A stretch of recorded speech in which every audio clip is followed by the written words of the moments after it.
직무 분석에 대해서 정리를 해보려고 합니다. 여기서는 직무 분석의 정의 및 목적에 대해서 우리가 먼저 좀 정리를 해볼 것이고요. 그리고 직무 분석이 왜 중요한지, 어떤 중요성을 가지고 있는지를 좀 보도록 하겠고, 그리고 직무 분석의 유형 및 방법과 관련해서 구체적으로 내용을 한번 정리하는 그런 시간을 갖도록 하겠습니다. 직무 분석에 대해서 내용을 정리하도록 하겠습니다. 첫 번째, 직무 분석의 개념, 정의에 대해서 정리를 좀 해보죠.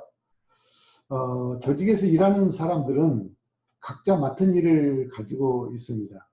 일반적으로 직무는 개인이 수행하는 과제들의 집합이다라고 이렇게 우리가 정의를 할 수 있겠습니다. 여기서는 용어의 정의에 대해서 우리가 조금 좀 관심을 가지고 볼 필요가 있습니다. 첫째, 직무라고 하는 거는 개인이 수행하는 과제들의 집합이다라고 이렇게 우리가 정의하고 있습니다. 자, 개인이 수행하는 과제들은 개별 활동 등의 집합으로서 직무에서 수행해야 될 그런 목표를 달성하기 위한 가장 기본적인 작업 단위들이다라고 볼 수가 있겠습니다. 직무와 매우 유사한 개념인 직책이라는 게 있습니다. 직책은 조직에 속한 종업원 각각이 수행하는 과제들의 집합으로 정의가 되고 있습니다. 다시 한번 정의합니다. 직책이라고 하는 것은 조직에 속한 종업원들 각각이 수행하는 그런 과제들의 전체적인 집합을 우리가 직책이다라고 이렇게 정의를 하고 있다는 겁니다.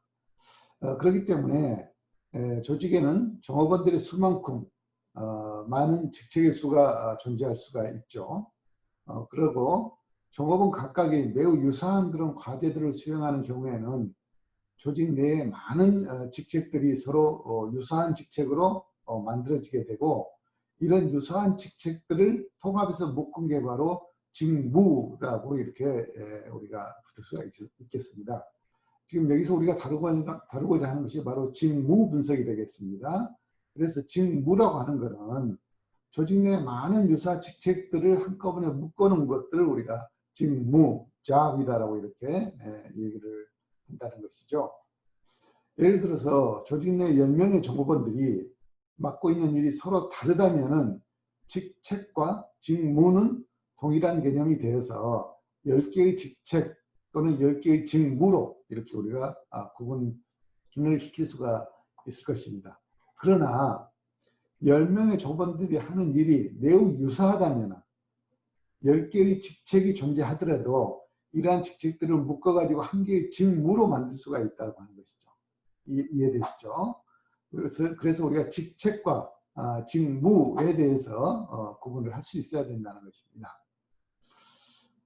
따라서 직무는 조직을 구성하는 가장 기본적인 단위로 간주될 수가 있습니다. 이러한 직무들은 또 다시 유사한 직무들끼리 통합해서 직무군을 형성한다라고 보시겠습니다. 직무 분석이라고 하는 것은 어떤 직무를 구성하고 있는 업무의 내용과 또 직무를 수행하기 위해서 담당자에게 요구되는 직무 수행에 필요한 지식이나 능력이나 또 숙련, 책임감, 자질, 경험 등에 의해 여러 요건을 명확히 하고 특정 직무가 타 직무와 구별되는 요인을 밝혀서 인사관리에 필요한 그런 정보를 제공하기 위한 일련의 과정이다라고 이렇게 얘기하고 있습니다. 직무 분석의 정의를 이렇게 지금 내리고 있는데요. 직무 분석이라고 하는 것은 일을 하는 데 있어서 그 일을 수행하는데, 직무를 수행하는데 필요한 여러 가지의 요소들, 지식이나 능력, 숙련, 또 책임감, 자질, 경험 등 이런 요건들을 특정 직무와 구분시키기 위해서 또 타 직무하고 어떻게 구분되는지에 대한 내용들을 밝혀내는 것, 그리고 이걸 정리하는 것, 이런 걸 우리가 직무 분석이다라고 이렇게 얘기한다는 거죠. 직무 분석은 어떤 직무의 과거 상태와 또 미래 모습을 연구하는 것이 아니라 어떤 직무의 현재 내용을 조직적, 과학적으로 체계화시키고 또 인적 자원관리에 필요한 직무 정보를 제공하는 작업에 이러한 작업을 하는 것이 바로 직무 분석이다라고 이렇게 정리를 할 수가 있겠습니다. 직무 분석의 목적에 대해서 정리를 해볼까 합니다. 우리가 8가지 정도로 구분을 해서 정리를 하도록 하겠습니다. 직무 분석은 합리적인 인사관리뿐만 아니라 기업의 다양한 그런 전략적 목적을 수행하기 위해서 실시가 되고 있죠. 인적자원관리의 대상은 특정 직무와 관련해서 조직 내의 인간으로부터 직무와 연관된 인간이 명확하게 인과관계가 밝혀져야 된다 하는 것입니다. 그렇기 때문에 직무의 내용과 특징 중에서 어떤 일을 어떠한 방법으로 어떤 목적을 가지고 할 것인지 하는 것들이 바로 명확하게 밝혀지는 게 바로 직무 분석의 목적이다라고 이렇게 볼 수 있겠습니다. 직무 분석의 첫 번째 목적은 조직 합리화 기초 작업이 필요한 그런 직무 명세서와 기술서를 작성하는 것이다라고 하는 거죠. 자, 여기서 우리가 직무 명세서, 직무 기술서라고 하는 이런 용어가 이제 처음으로 등장을 합니다. 이 용어들에 대해서 우리가 이해가 좀 필요합니다. 직무를 계획적, 능동적으로 수행하기 위해서 종업원들에게 직무의 범위, 또 책임과 권한을 명확히 해야 되는데, 특히 직무 수행 중에 누구로부터 지시와 통제, 감독을 받아야 되고, 또 누구를 어떻게 통제, 감독해야 되며, 누구와 함께 직무를 수행해야 되는지를 결정을 하는데, 이러한 과정에서 합리적이고 조직적으로 업무를 진행하기 위해서 직무 기술서와 직무 명세서를 작성을 한다. 이렇게 보면 되겠습니다. 첫 번째 목적, 조직 합리화의 기초 작업을 위해서 우리가 직무 기술서와 직무 명세서를 작성한다고 하는 것입니다. 자, 직무 분석의 두 번째 목적으로서는 종업원들을 채용하고 배치시키고 이동시키고 승진시키는 그런 기초 자료로 활용이 되어진다는 거죠. 상당히 중요한 자료입니다. 종업원의 채용에는 적성과 능력을 기초해서 선발하고 또 배치시키고 이동시키고 승진시키는 이런 기준으로서 직무 수행의 능력과 특성을 그 종업원이 과연 충분히 갖추고 있는가를 고려해야 되는데, 이러한 내용들을 사전에 분석하고 비교한 그런 자료들을 만들어내기 위해서 우리가 직무 분석을 한다라고 이렇게 보시면 되겠습니다. 세 번째로는 업무 개선의 기초 자료로 활용이 된다라고 하는 것이죠. 직무 분석을 통해서 체계화된 그런 직무 내용이 만들어지기 때문에 업무 개선의 기초 자료로서 많이 활용될 수가 있겠습니다. 업무의 진행 흐름을 파악해서 조직의 능률적인 그런 개선 방안을 연구할 수 있고, 또 결정적인 업무 단위 내용을 표준화해서 사무 처리 방법을 통일성 있게 이렇게 만들 필요가 있다고 할 때 바로 이 직무 분석 자료가 기초 자료가 될 수 있다고 보겠습니다. 또 인사국가를 바르게 실시하기 위해서도 직무 분석을 한다고 하는 것이죠. 인사국가 중에서 업적과 관련해서 국가 측면은 계획 성과와 실제 성과를 비교하는 것입니다. 이러한 것은 공정성이 전제되어야 하므로 사전에 직무 수행에 필요한 그런 지식, 기술, 숙련, 태도 등을 어느 정도 갖추었는지를 직무 분석을 통해서 구체적으로 밝혀낸다라고 하는 것이죠. 다섯 번째로는 정확한 교육훈련 자료로서 이게 쓰여질 수 있다는 것입니다. 교육훈련의 목적은 종업원이 현재 맡고 있는 그런 직무와 또 미래에 담당하고자 하는 그런 직무를 보다 효율적이고 또 생산성 있게 향상시킬 필요가 있는데, 이런 필요성을 위해서 우리가 교육훈련을 계획하고 실시를 하게 됩니다. 그래서 직무 생산성 향상을 위해서 필요한 그런 지식이나 기능이나 숙련의 정도를 어느 정도로 해야 되는지에 대한 기준점을 잡아야 되는데, 그 기준점을 잡는 게 바로 이러한 직무 분석 자료를 토대로 기준점을 잡을 수가 있다라고 하는 것이죠. 또 직무급에 대한 임금을 설정할 때도 참고 자료로 쓰여질 수 있다라고 하는 것입니다. 직무급이라고 하는 것은 동일 노동의 동일 임금의 원칙에 입각해서 직무의 상대적인 가치에 따라서 직무급이 결정이 됩니다. 직무급은 개인적인 요소에 해당되는 학력이나 경력, 연령, 능력 등의 요소에 의해서 결정되는 본인 임금과 차이가 있고, 또 직무의 상대적 가치를 결정하는 것이기 때문에 직무평가를 통해서만이 가능한 그런 임금 결정 방식으로 볼 수가 있겠습니다. 그렇기 때문에 직무급에 대한 임금 결정 기준으로는 직무에 대한 숙련도, 또 직무별 난이도, 또 직무에 대한 책임의 범위, 작업 조건, 이런 특성을 고려해서 직무급을 결정을 했을 때 바로 현실적인 그런 직무급이 만들어질 수 있다라고 보는 것이고, 이러한 그 직무급 임금을 결정할 때 바로 이런 자료가 쓰여지고 있다라고 볼 수가 있습니다. 7번째는 경력계획의 개발이 되겠습니다. 개인의 경력계획은 직무 내용을 충분히 이해하고 경력 단계에 따라서 그 직무를 수행하고 또 경력 관리를 통해서 경쟁력을 개발하는 것이죠.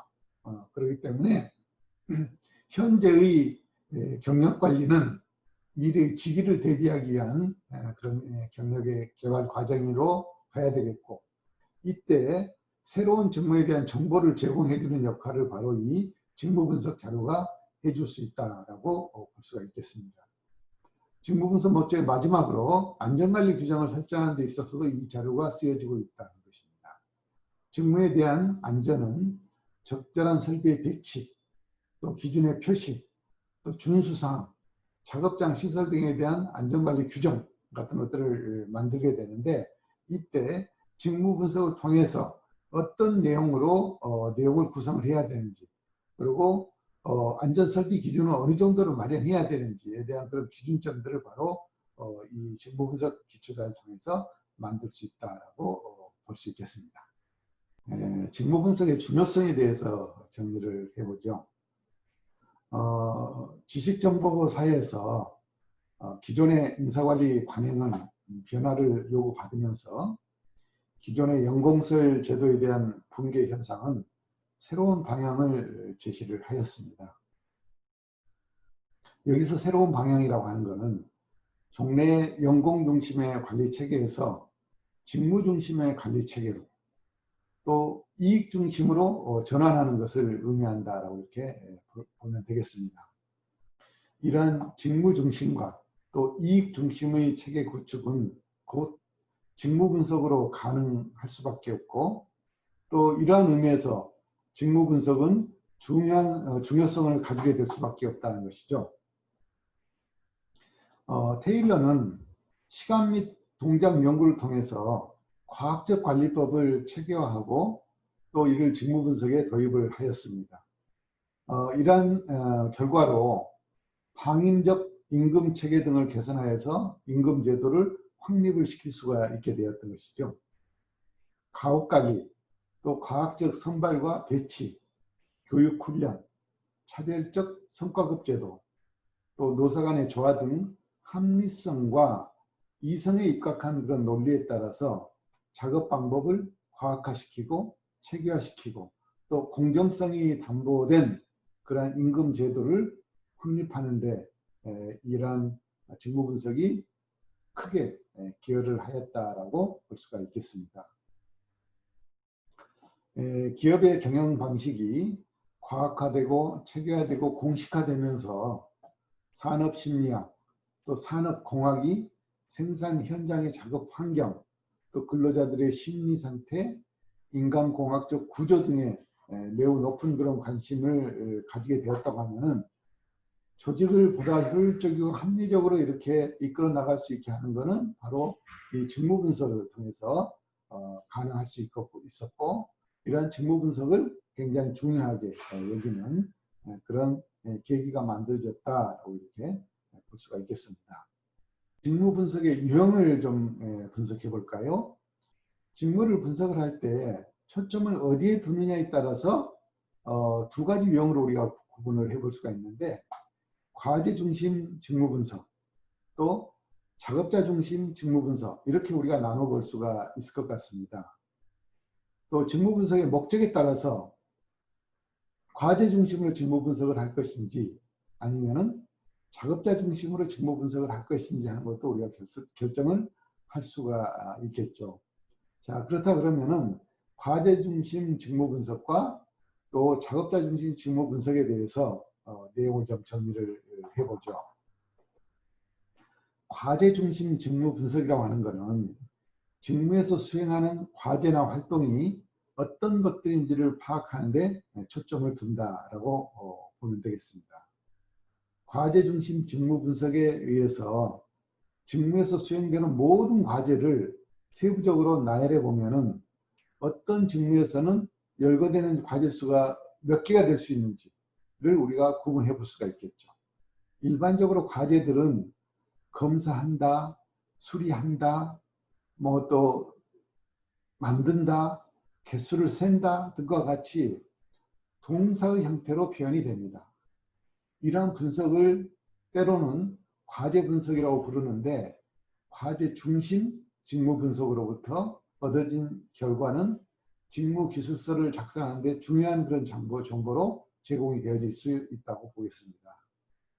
일반적으로 우리가 과제 직무 분석은 문제점이 또 대두가 될 수 있는데, 그러한 어떤 문제점은 각 직무에서 이루어지는 과제나 활동들이 서로 다르게 분석이 되고자 할 때는 각각의 직무에 대해서 표준화된 그런 분석 도구를 만들 수가 없다라고 하는 그런 단점도 가지고 있다고 볼 수 있겠습니다. 자, 두 번째로 작업자 중심의 직무 분석입니다. 직무를 수행하는데 요구되는 그 직무 담당자들 재능들에 대해서 초점을 맞춘다는 것이죠. 그래서 이 업무를 수행하는 데 있어서 어느 정도의 지식과 기술과 능력, 경험들이 필요한지 작업자의 개인적 요건들에 대해서 직무로 표현된다라고 보시면 되겠습니다. 그래서 작업자 중심 직무 분석은 작업자의 시력, 또 지능, 또 지각의 깊이, 뭐 육체적인 특성 등과 같이 직무 수행에 요구되는 인간의 특성들에 의해서 직무를 표현하는 것이고, 작업자 중심 직무 분석으로부터 얻어진 결과는 작업 명세서를 작성할 때 중요한 그런 정보로 제공되고 있다라고 보실 수 있겠습니다. 직무 분석의 방법 8가지 정도를 정리를 해볼까 하죠. 첫 번째가 면접법이 되겠습니다. 면접법은 기술된 정보와 또 기타 여러 가지 기존 자료, 실무 분석을 위한 특별한 그런 내용들을 바탕으로 해서 개별적으로 혹은 집단적으로 면접이 필요한 그런 분석 방향들을 정보를 획득하고 분석하는 그런 방법이 되겠습니다. 면접법은 직무에 대해서 유사한 그런 질문을 하도록 구조화 시켜놓고, 분석자는 보통 면접 전에 그 직무에 대해서 잘 알고 내용을 가지고 있죠. 그렇게 해서 분석을 하게 되는데, 면접 방식 직무 분석에서 장단점을 우리가 좀 정리를 해보면요. 장점으로서는 직무 분석에 대한 완전하고도 정확한 그런 지식을 확보할 수가 있다는 것. 그리고 두 번째로 종업원 스스로가 직무의 기술을 하면서 때로는 어려움을 제거할 수도 있을 것입니다. 또 종업원 스스로가 직문제에 적합한 그런 기입 내용들을 바탕으로 어떤 문제를 사전에 방지할 수도 있는 그런 효과가 만들어질 수 있겠죠. 또 분석자 입장에서는 자료의 정확성 정도를 판단할 수가 있는 것입니다. 또 사실을 바탕으로 하기 때문에 표준적인 그런 직무 분석이 가능해진다고 볼 수가 있겠습니다. 다른 한편으로 좀 단점으로 우리가 지적하는 것은 여러 종류의 직무를 분석해야 하는 그런 경우에는 굉장히 많은 시간과 노력이 요구되어진다는 거. 또 면접 당사자에게 지급되는 그런 여러 가지 비용들이 상당히 지출이 될 수 있다는 것. 또 광범위한 표변에서 실시하기는 사실상 불가능한 그런 특징을 가지고 있다고 볼 수 있겠습니다. 두 번째, 관찰법이 되겠습니다. 이 방법은 훈련된 직무 분석자가 직무 수행을 직접 집중적으로 관찰함으로써 정보를 수집하는 것이죠. 자료는 대화 형식이나 또는 체크리스트 또는 작업표로 이렇게 우리가 기록하는 방법들이 있겠습니다. 이 방법은 직무가 다른 그런 직무 담당자 또는 다른 상황이나 시간의 흐름에 따라서 현저하게 바뀌지 않는 그런 직무를 전제로 하기 때문에 수작업이나 표준화되거나 짧은 순환 과정을 거치는 그런 활동을 필요로 할 때는 상당히 좋은 그런 방법 중에 하나다라고 우리가 볼 수가 있겠습니다. 장단점을 잠깐 좀 비교해 보면요. 장점으로서는 직접 현실적인 그런 직무 활동에 접근할 수 있기 때문에 가장 정확하게 우리가 직무에 대해서 사실을 파악할 수 있다는 것. 그리고 분석자의 노력으로부터 직무 정보를 수집하는 그런 방법이기 때문에 다른 사람에게 폐를 끼칠 일이 없다는 것이죠. 또 분석 대상자가 질문지를 적당히 기입하는 그런 폐단을 막을 수가 있을 것입니다. 우리가 단점을 보면은요, 사무직이나 관리직 같은 그런 지적, 정신적, 감각적 작업을 주로 하는 그런 업무에 있어서는 이 방법이 그렇게 사실적이지는 못하다. 또 육체적 작업이라고 하더라도 작업의 주기가 일정하지 않는 경우, 또 작업 전부를 관찰하는데 매우 많은 시간이 소요될 경우에는 이런 방법을 쓰기가 쉽지 않다라고 이렇게 볼 수가 있겠습니다. 그리고 진문지법이 되겠습니다. 진문지법은 설문지를 통해서 이러한 작업 내용들에 대해서 조사를 하고 분석하는 그런 방식이 되겠습니다. 그래서 보통 직문지가 표준화되어 있기 때문에 직무 담당자가 직무에 관련해서 항목을 체크하거나 또는 평가하도록 이렇게 하는 방식인데 이런 방식의 장단점을 좀 우리가 보면요. 다른 어떤 방법에 비해서 의지하는 정보가 상당히 신속하게 파악할 수 있는 그런 장점을 가지고 있죠. 또 면접법에 비해서 여러 가지 비용이나 이런 것들이 크게 많이 들어가지 않죠. 또 자료를 정리하기가 굉장히 용이한 그런 측면들이 있습니다. 그러나 단점으로는 질문지의 작성이 매우 곤란한 그런 경우들이 많다는 것입니다.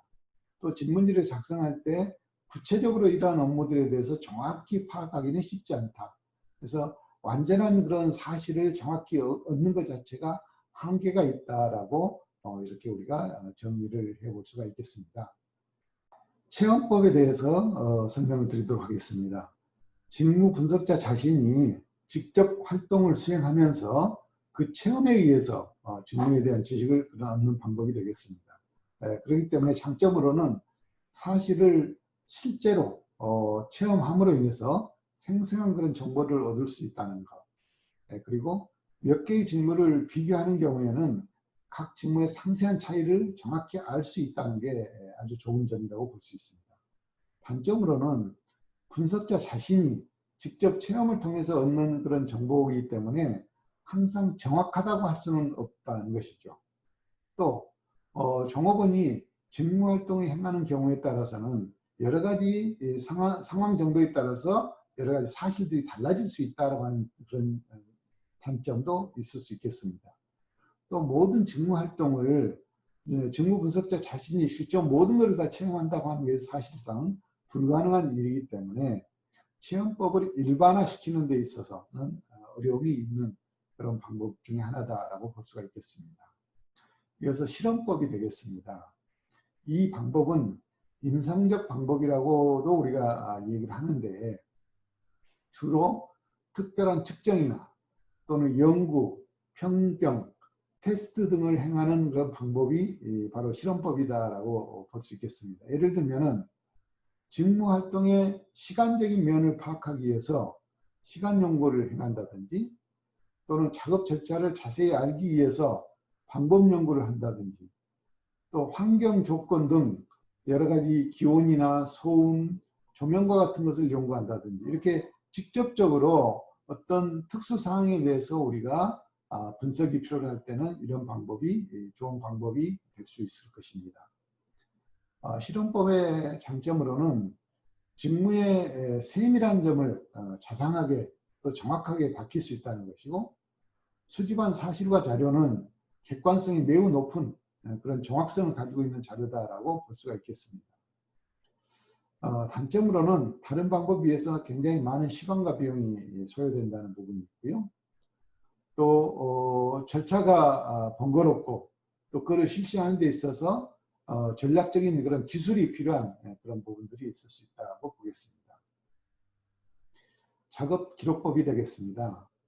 직무 수행자가 매일 작성하는 작업 일지나 또 메모 사항을 가지고 해당 직무에 대한 정보를 수집하는 그런 방법이 되겠습니다. 대개 장시간에 걸쳐서 작업된 작업 일지와 같은 경우에는 작성한 내용 그 자체에 매우 신뢰도가 높다라고 할 수가 있겠죠. 문제는 직무 분석에서 원하는 정보를 충분히 획득할 수 있느냐가 관건이 될 수 있을 것 같습니다. 마지막으로 중요사실 기록법이 되겠습니다. 직무 수행자의 직무 행동 가운데 성과와 관련해서 효과적인 그런 행동과 또 비효과적인 행동을 구분하고 그 사례들을 수집을 통해서 직무를 분석하는 그런 부분이 되겠습니다. 이 방법은 직무 행동과 또 직무 성과 간의 관계를 직접적으로 파악할 수가 있는 장점이 있지만은 수집된 많은 직무 행동을 분류 평가하는 데 있어서 시간적 노력이 소요된다는 점들이 또 하나 단점으로 작용할 수가 있겠습니다.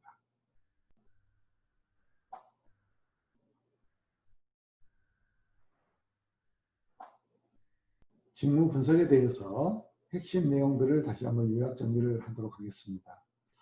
여기서는 우리가 직무 분석의 정의와 목적에 대해서 알아봤었고요. 그다음 직무 분석이 왜 중요성을 갖는지, 그리고 직무 분석의 형태 및 직무 분석을 하는 방법 등에 대해서 우리가 정리를 해봤었죠. 기본적으로 우리가 직무 분석에 대해서 정의를 내줄 때 몇 가지 용어들에 대해서 정리를 먼저 했었습니다. 일반적으로 우리가 직무는 개인이 수행하는 과제들의 집합이다라고 이렇게 정의를 했었고요. 이러한 직무를 수행할 때 목표를 달성하기 위해서 가장 기본적인 작업 단위가 바로 직무였다라고 이렇게 정의했죠. 그리고 직무는 매우 유사한 개념으로 직책이라고 하는 것이 있는데 이 직책이라고 하는 것은 조직 속에 속한 종업원들이 각각이 수행하는 과제들의 집합체를 우리가 직책이다라고 이렇게 정의를 해봤습니다. 그리고 이런 직책들의 통합, 집합을 우리가 직무라고 이렇게 부른다라고 정의를 했었죠. 그래서 직무라고 하는 것은 조직을 구성하는 가장 기본적인 단위이기 때문에 이러한 직무들은 여러 가지의 직무로 만들어질 수 있다고 했고요. 이러한 유사한 직무들끼리 서로 묶어 놓은 것을 우리가 직무군이다라고 이렇게 정리를 했습니다. 우리가 직무 분석의 목적에 대해서 8가지를 정리를 해봤습니다. 우리가 직무 분석하는 목적, 첫 번째 목적은 조직의 합리화, 또 기초 작업에 필요한 그런 직무 명세서와 기술서를 만드는 게 바로 목적이다라고 이렇게 설명을 드렸었죠. 직무를 계획적이고 또 능동적으로 수행하기 위해서는 종업원들에게 직무의 범위와 또 책임감, 권한을 명확히 해야 하는데 이런 것들을 하기 위해서는 우리가 직무 기술서와 직무 면세서를 만들어야 된다라고 하는 것입니다. 그래서 이런 직무 기술서와 직무 면세서를 만들기 위한 기초 작업이 바로 직무 분석을 해야 된다라고 이렇게 설명을 드렸고요. 직무 분석의 두 번째 목적으로서는 종업원들을 채용하거나 배치 또는 이동, 승진시킬 때 이러한 기초 자료로 이러한 자료가 활용되어진다고 하는 것이죠. 종업원의 채용과 적성과 채용에는 적성과 능력을 기본으로 해서 선발해야 되고 또 배치시키고 승진시켜야 되는데 아주 중요한 이런 작업들을 진행하는 데 있어서 바로 이 직무 분석 자료가 기초 자료로 활용되어진다라고 봤습니다. 세 번째로는 업무 개선을 시키는 데 있어서 기초 자료로 활용되어진다는 것이죠. 직무 분석은 매우 체계화된 그런 내용으로 구성이 되어지게 되어 있습니다. 그리고 그렇게 작성된 서류이기 때문에 업무를 개선시킬 때 아주 좋은 그런 자료로 활용이 되어질 수 있는 그런 성격을 가지고 있습니다. 또 인사고과를 올바르게 실시를 해야 되는데 이러한 인사고과를 정확하게 실시하는 데 있어서는 바로 이 직무 분석만큼 좋은 자료가 없다 이렇게 보는 것이죠.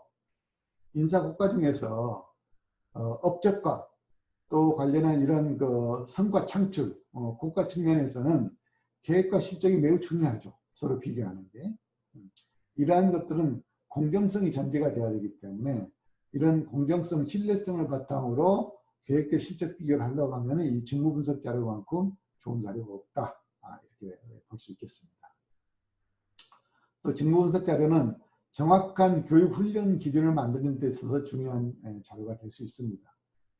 교육 훈련의 목적은 종업원이 현재 맡고 있는 직무와 더불어서 향후 미래에 감당해야 될 그러한 직무까지도 생각을 하면서 직무에 대한 표준을 만들어서 그 표준을 달성하게끔 해야 되는데 그런 것들은 바로 교육훈련을 통해서 가능하다는 것이죠. 그래서 이러한 직무 표준을 어떻게 만들 것이냐 하는 데 있어서는 이 직무 분석 자료가 기초 자료로서 중요한 자료가 될 수 있다고 볼 수 있겠습니다.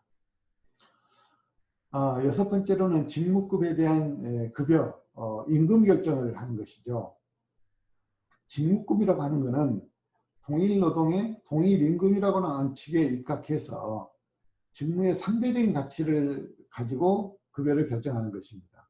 그렇기 때문에 이 직무급은 개인적인 요소에 해당되는 학력이나 경력, 연령, 능력 등을 기본으로 하되 또 직무를 상대적으로 가치를 결정을 해서 그러한 특성 조건들을 반영시켜서 임금을 결정하게 되는데 그 과정에서 어떤 직무에 대한 상대적 가치를 어떻게 정확하게 측정할 것이냐 하는 부분에 있어서 바로 이 직무 분석 자료가 상당히 중요한 역할을 하게 된다라고 볼 수 있겠습니다.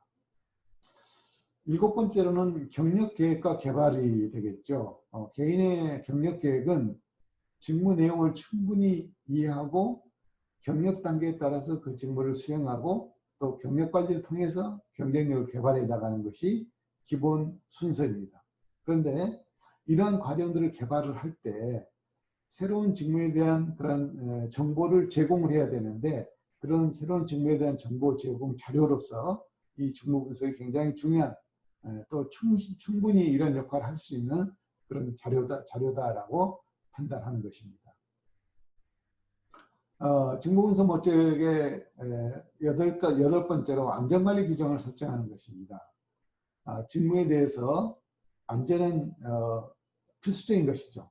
그렇기 때문에 안전을 위해서 어떻게 적절하게 설치하고 어떤 기준의 설비를 마련을 해야 되고 사용은 어떤 방식으로 해야 되고 작업장 시설에 대한 안전관리 규정을 어떻게 만들 것이냐 하는 것들은 바로 이 직무 분석의 자료를 토대로 해서 안전관리 규정을 만들었을 때 과학적이고 합리적인 그런 기준이 만들어질 수 있다라고 보고 있는 것입니다. 이어서 우리가 직무 분석의 중요성에 대해서도 정리를 해봤습니다.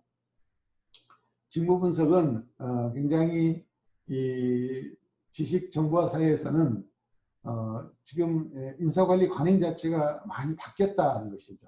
그래서 기존의 연공서열 방식에서 새로운 방향으로 요구가 되어진데 여기서 말하는 새로운 방향이라고 하는 게 직무 중심의 그런 관리 체계 또 이익 중심의 관리 체계로 바뀐다는 거죠.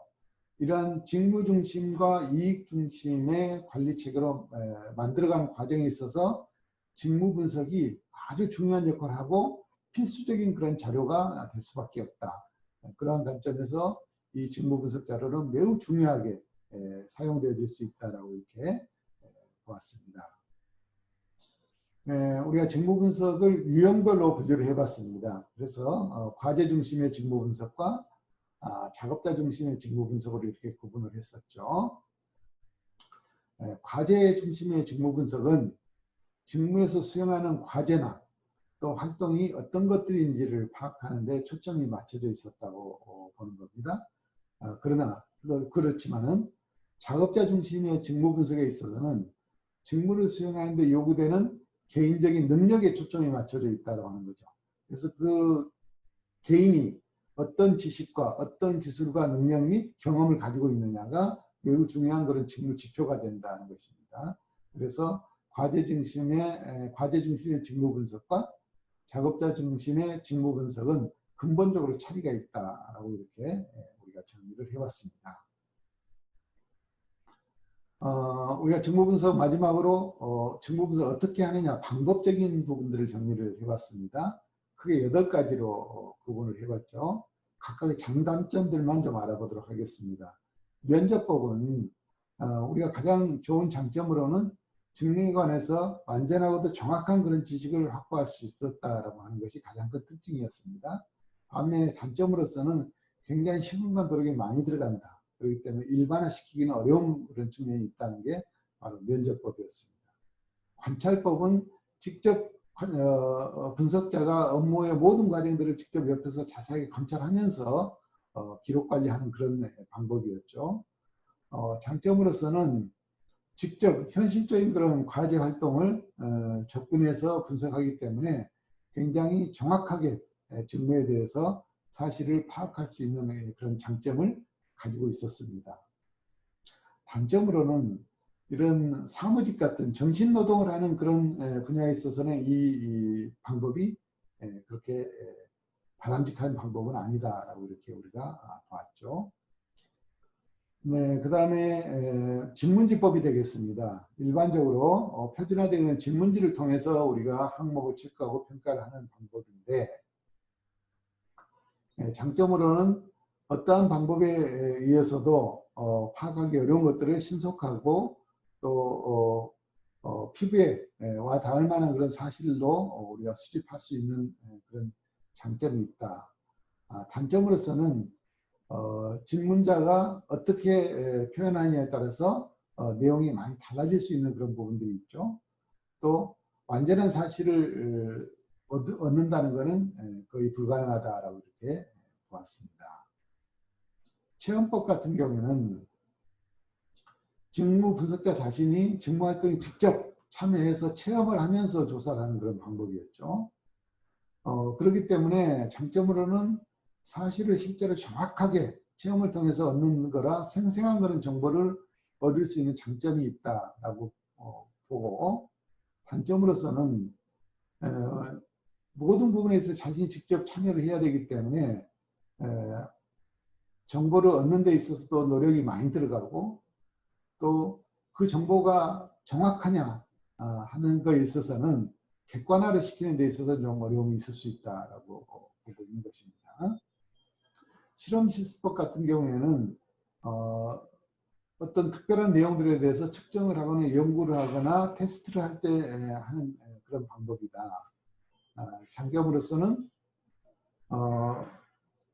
세밀한 그런 정보를 자상하게 얻을 수 있다라고 하는 그런 장점이 있습니다.